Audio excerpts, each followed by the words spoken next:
people who are stranded in Chennai. For the people of Chennai, it is a battle that never seems to stop. First it was the rain, now they are flooded roads. The real challenge for them is also establishing connection with their loved ones, because mobile signals have been down. But as of now, work is underway to restore connections to full capacity. We are right now in Kodambakkam. This entire stretch of road is flooded, making transportation extremely difficult. Now, this is the situation that Chennaiites have been facing for the last few weeks. This is the third spell of rains that has, almost brought the city to a standstill.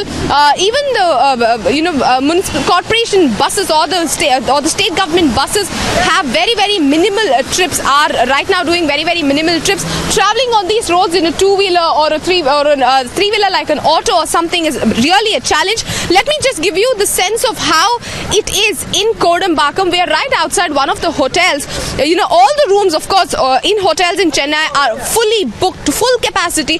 But this is the situation right outside the hotel. In one of the hotels in Kodambakkam, they are trying their best to pump out this water using multiple pumps. But however, water that is being diverted from Saidapet coming ultimately here in Kodambakkam, flooding the entire locality. The pumps are of very, very little help for people here, and they have been wading through knee-deep water. Along with the water, apart from the garbage, is also the danger of snakes. There are a lot of lake and water snakes that people in Chennai have witnessed passing right next to them.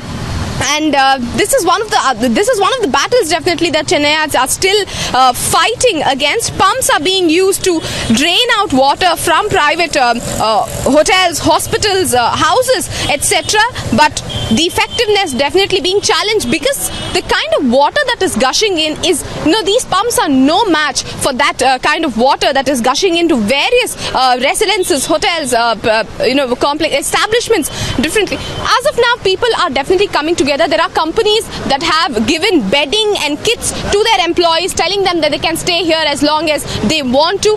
People are coming on to social media sites, offering people places to stay, meals to have. There are many NGOs that are coming together, school authorities that are coming together to cook, meals for everybody. Community meal service is also on full-fledged in the city of Chennai, in towns of Kanjipuram, Tiruvallur.